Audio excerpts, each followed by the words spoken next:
यहाँ पहुँचने पर तहे दिल से हार्दिक धन्यवाद हैं। आप सभी ने बड़े शांतिपूर्वक इस प्रोग्राम को देखा और हमारा हौसला बढ़ाया। तो मैं आप जिस बात के इंतजार में हैं वो रिजल्ट आपको मैं सुनाऊंगी। आपके बीच में मैंने पहले भी समझाया था, पहले भी बोला था कि आपके बच्चे बड़े होनहार हैं, आपके बच्चे हीरा हैं। किसी भी बच्चे के अंदर किसी भी बात की कोई कमी नहीं है। अगर वो है तो कोई बाहर के संस्कार की कोई कमी है, हम उसको भी दूर कर देते हैं। हमें खुशी है इस बात की, हमारे विद्यालय के बच्चों के अंदर कोई कमी नहीं है, क्योंकि उनके अंदर हम संस्कार डाल देते हैं। संस्कार एक ऐसा खजाना है जो कभी भी फेल नहीं हो सकता। कोई भी विद्यार्थी कहीं किसी भी फील्ड में जाकर के काम करेगा तो वो संस्कार उसे झकझोर करके कहेगा नहीं, ऐसा नहीं, सही रास्ते पर चल रहा है, गलत रास्ते पर बिल्कुल नहीं चलेंगे। काफ़ी बच्चों ने मेरे को कई बार आकर के यहाँ पर बताया करते हैं कि मैडम जी हम कॉलेज में गए, वहाँ पर हमारे विचार सबसे अलग होते थे और हमें उनके विचारों से सहमत नहीं थे, लेकिन क्या करते क्या ना करते, हमने अपना संस्कार नहीं छोड़ा। लेकिन जब हमने अपने संस्कारों को नहीं छोड़ा, वो बच्चे हमसे ही प्रभावित हो गए। जो अपनी तरफ वो खींचते थे, अब वो उन्होंने अपनी तरफ तो खींचा, लेकिन ये बच्चा उनके विचारों से प्रभावित नहीं हुआ। खुद एक बच्चे ने अपना अनुभव मेरे पास आकर के बताया था कि वो बच्चे जो विचार थे उनके, मैं उनसे सहमत नहीं हुआ, लेकिन एक दिन ऐसा आया कि वो बच्चे मेरे से ही प्रभावित हो गए, भाई वाकई में तू अच्छा है। और हमारी एक टीम बनी और हमने टीम ने मिल करके वहाँ उस कॉलेज के अंदर और भी 15-20 विद्यार्थी ऐसे तैयार कर दिए जो हमारे जैसे थे। कहने की बात यह है कि संस्कार बहुत बड़ी चीज़ होती है जो यहाँ विद्यालय के अंदर दी जाती है। उसके बारे में मैं सारी बातें आपको बता चुकी हूँ। आपके बच्चे पढ़ते हैं, आज हमारा अध्यापक वर्ग है सारा क्वालिफाइड और बहुत ही कड़ी मेहनत करते हैं, परिश्रम करते हैं। 10-10 साल से अनुभव यहाँ पर पढ़ाते पढ़ाते उनका हो चुका है। और भी कोई टीचर नया जो भी कोई आए तो हम बगैर एक्सपीरियंस तो लेते भी नहीं, बगैर क्वालिफिकेशन हम उनको नहीं लेते। और वो बच्चे जो है उन अध्यापक वर्ग के संपर्क में आकर के जो है बहुत मेहनत करना शुरू कर देते। होनहार बच्चे जो है उनकी सात्विक बुद्धि होती है और कंपटीशन की भावना होती है, वो बढ़ चढ़ करके भाग लेते हैं। पिछले भी हमारे 10वीं का और 12वीं का रिजल्ट बहुत ही अच्छा आया। 10वीं के बच्चे, हमारा कोई भी बच्चा 10वीं और 12वीं में फेल नहीं था। और मैंने बताया था आपको फर्स्ट डिवीजन और मेरिट, सेकंड का भी कोई बच्चा था और थर्ड का तो कोई भी नहीं था, फेल कोई भी नहीं था। इतना बढ़िया मेहनत हम करवाते हैं बच्चों की।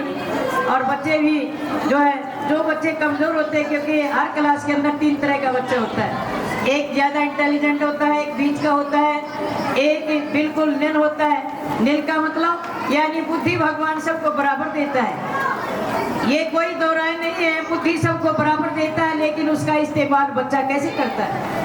बाहर की बातों में ज़्यादा इंटरेस्ट रखता है और पढ़ाई में इंटरेस्ट कम रखता है, वो सारा माप तोल हम कर देते हैं और करके उस बच्चे को अच्छी तरह समझ करके और हम उस बच्चे के अंदर घुस जाते हैं और उसकी सारी कमजोरी हम दूर कर देते हैं। और फिर वो एक अच्छा जो हीन भावना का शिकार था, कुछ उसे आता नहीं था, वो बच्चा आगे बैठता है और फिर वो बात करता है जैसे कि वो भी इंटेलिजेंट हो, क्यों उसने अपनी बुद्धि का इस्तेमाल कर लिया। मैंने बताया कि बुद्धि एक जैसी होती है, प्रयोग करने की बात होती है। प्रयोग जो करता है जिस भी फील्ड में करता है उसी में एक्सपर्ट हो जाता है।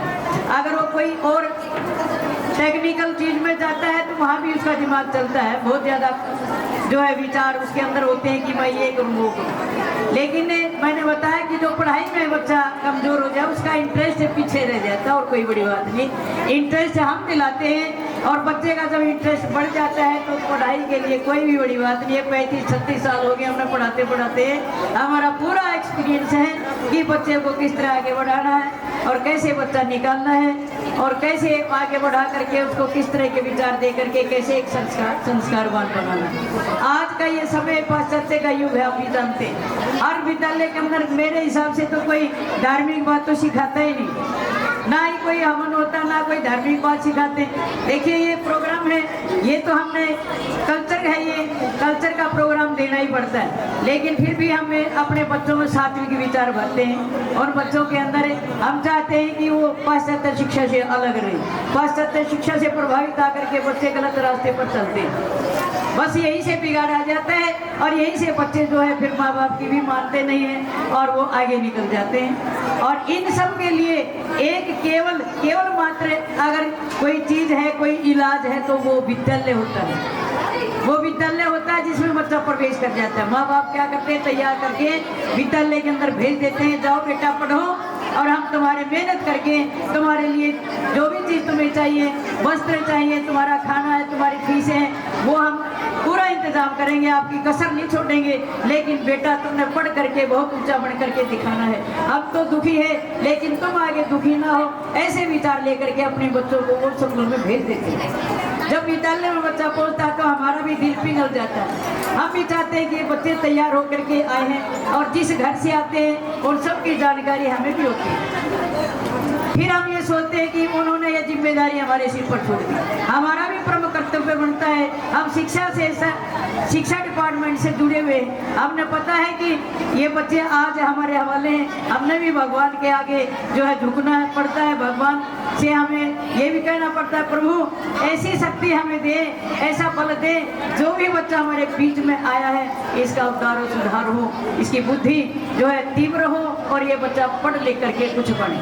ऐसी भावना फिर हमारी बढ़ जाती है। उन बच्चों को हम अपना ही बेटा बेटी मान करके और फिर हम आगे चलते हैं। कभी भी देख लेना मेरे व्यवहार में कोई इस तरह की कोई बात नहीं आएगी कि जो भी बच्चा अगर किसी भी बात की कोई भी शिकायत का मौका अगर पेरेंट्स आता है लेकर के, तुरंत उसका मैं समाधान करती हूँ। ये मेरा फार्मूला है, क्योंकि हम पीछे बात नहीं छोड़ते। पीछे बात रह जाती है तो हमने अनसुनी कर दी, नहीं अनसुनी नहीं करते, हम तुरंत उसका जो है तुरंत समाधान निकाल करके और जो भी कमी है उसको तुरंत दूर करने का प्रयास करते हैं। तो ये हमारे विद्यालय की परंपरा शुरू से ही रही है। जब भी हमने विद्यालय शुरू किया, स्कूल खोला है, उस समय से लेकर आज तक हम इसी सपने को साकार करने के लिए यहाँ तक पहुँचे। और मैं आशा रखूँगी अभिभावक भी इसी तरह से हमसे प्रेम प्यार के भाव से आप और हमारा, जैसे बच्चा है ना, पहला गुरु माँ होती है, दूसरा गुरु हम हैं। आप और हमारे बीच में लगाव होना चाहिए। जो माता पिता और गुरु, इन दोनों का अगर लगाव है आपस में, कुछ तो वो करें समझौता, कुछ है हम करें, तो बच्चे को आगे बढ़ने में कोई नहीं रोक सकता। ये थोड़ा सा समझौता आपने भी करना पड़ेगा, हमारा सहयोग देना पड़ेगा। कि जो भी कमी कोई रह जाती है, जो तुम्हारे हाथ में है वो आपने हल करनी है और हमारे हाथ में तो है ही, वो तो हम हल करते ही रहेंगे। हम जिम्मेदारी नहीं छोड़ते पेरेंट्स पर। हम नहीं कहते कि तुम ही पढ़ाओ, यानी घर का होमवर्क है। कई पेरेंट्स आकर के कह देते हैं कि जी हमने तो कुछ पढ़ा नहीं, ना हमें पढ़ाई आती, हम सुबह निकलते हैं शाम को घर पहुंचते हैं, हमें नहीं पता हमारे बच्चे क्या करते हैं। तो मैं तुरंत समझ जाती हूँ कि भाई इनका होमवर्क, मैं मैडम को बोलती हूँ बुला करके, भाई इनके घर पर कोई पढ़ाने वाला नहीं है, ना ही किसी ट्यूशन का इनके पास इंतजाम है और ये होमवर्क आपने ही करवाना है। मैडम कहती है जी हम होमवर्क करवाएंगे तो फिर यहाँ स्कूल का वर्क कैसे होगा। भाई किसी भी वजह से कोई भी तरीका अपनाए, लेकिन इनका होमवर्क यहाँ पर होना चाहिए। फिर एक अलग से एक्स्ट्रा टीचर का इंतजाम करते हैं भी ताकि वो करवा दे। तो यानी जहाँ तक जितनी भी जिम्मेदारी बढ़ती है आप पूरा अच्छे ढंग से जो अटेंड करते हैं।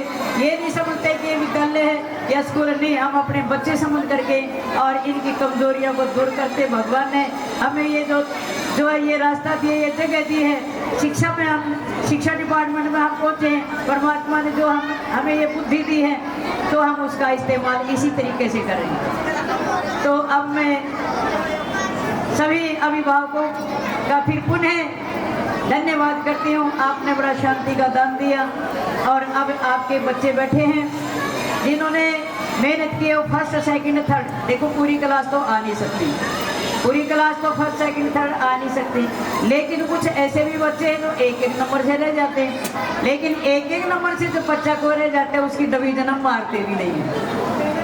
हर क्लास में मैंने मैडम से पूछा कि एक फर्स्ट एक सेकंड एक थर्ड होता है, कहने लगी नहीं जी मुकाबले के बच्चे हैं, कंपटीशन है। मैंने कहा कंपटीशन कैसे, किसी का आधा नंबर कम है या किसी का एक नंबर है। मैंने तुरंत मैडम को बोल दिया तो ठीक है, जिस भी डिवीजन पर एक नंबर वाला ज़्यादा नंबर वाला बच्चा है उसी डिवीजन को एक नंबर जो कम है उसको भी उसी डिवीजन पर लाओ। इस तरह इन्होंने रिजल्ट निकाला। तो जितने भी जो फर्स्ट हैं, सेकंड है, थर्ड है, वो जितने भी हैं इनाम तो सभी को मिलेगा। तो अब हमें आपके बीच में सबसे पहले छोटी क्लास के नर्सरी क्लास के बच्चे हम लेंगे। नर्सरी वाली मैडम अपने उन बच्चों को, क्योंकि उन्होंने रिजल्ट बनाया है, पता है वो बच्चे कौन से हैं, और अपनी अपनी मैडम क्लास की जो भी हैं वो अपने अपने बच्चों को तैयार रखें। जैसे भी क्लास यहाँ आएगी तो दूसरी क्लास के बच्चे तुरंत यहाँ पर पहुँचेंगे, क्योंकि समय हमने ज़्यादा लग जाएगा। अगर हमने कुछ देर कर दी तो समय भी एक जो है मूल्यवान होता है, समय मुताबिक चलना चाहिए। तो नर्सरी वाली मैडम अपने फर्स्ट वाले बच्चों को, सेकंड वाले और जो भी थर्ड हैं उन सब को लेकर के स्टेज पर पहुँचे। और उसके साथ साथ LKG वाली मैडम है वो भी अपने बच्चों को तैयार करके रखे ताकि ये नीचे उतरे और वो बच्चे ऊपर आए। तो